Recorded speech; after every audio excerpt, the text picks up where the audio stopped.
गांव खोड़ में दो भाइयों को गोली मारकर हत्या के मामले का मुख्य सरगना मास्टरमाइंड व 50,000 रुपये का इनामी बदमाश गिरफ्तार।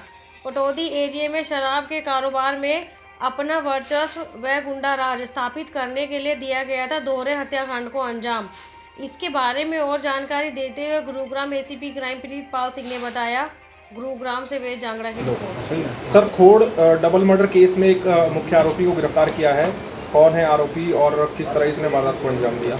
दिनांक 25/2/2022 को खोड़ में दो सगे भाई परमजीत ठाकरान और उसके भाई सुरजीत ठाकरान की सरेआम गोलियां मार के हत्या की गई थी।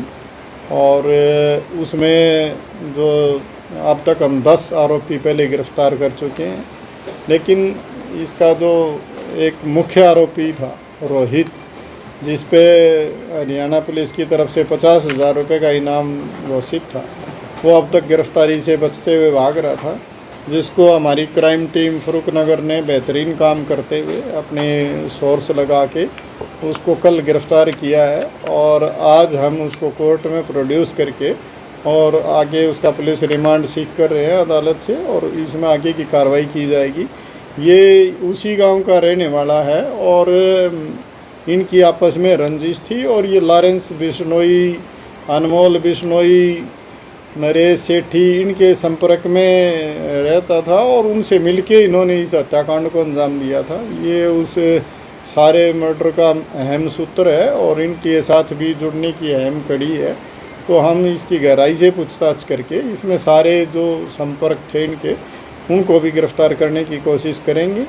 इसमें नरेश सेठी को हमने गिरफ्तार कर लिया है पहले, और हमने लॉरेंस बिश्नोई का इस मामले में प्रोडक्शन वारंट जारी करा दिया है, और जो काला जठेड़ी है उसका भी हमने प्रोडक्शन वारंट जारी करा रखा है। तो इसमें हम उन सब लोगों से भी पूछताछ करके और इससे आगे की पूछताछ करके इसमें जो भी लोग शामिल हैं जिस भी सदर के, सबके खिलाफ कार्रवाई की जा रही है। सर, बैकग्राउंड क्या निकल कर आया रोहित का? रोहित जो है ये पहले भी एक मामले में रहा है, और ये क्योंकि गांव में यहाँ पे रह के और अब एक तो शराब का कारोबार उनसे छीनना चाह रहे थे, दूसरा ये गुड़गांव इलाके में अपना वर्चस्व स्थापित करना चाह रहे थे, और इसी प्रकरण में इन्होंने इस डबल मर्डर को अंजाम दिया। और उसके बाद भी लगातार जो चंद्रभान को धमकी दी गई थी पटौदी में, जिसके संबंध में अलग मुकदमा दर्ज है, उसमें भी इसी की तरफ से धमकी दी गई थी और ये अहम कड़ी रहा है। इसी तरह से रसगुल्ले वाले को धमकी दी गई थी, उसमें उससे भी 50 लाख रुपए की फिरौती मांगी थी इन्होंने, उसकी भी अहम कड़ी रहा है। एक और मामला था जिसमें फिरौती मांगी गई थी सेक्टर 5 का, उसमें भी ये अहम कड़ी रहा है। और एक गंगानगर का मुकदमा है, उसमें भी ये बात सही है, उन्होंने इस चीज़ का प्रयास किया है, लेकिन मुझे लगता है कि भी इस बात को समझने की ज़रूरत है कि उसमें कितने सारे लोगों को पुलिस ने वो गिरफ्तार करने में कामयाबी हासिल करके उनके नेटवर्क को ध्वस्त करने का काम किया है।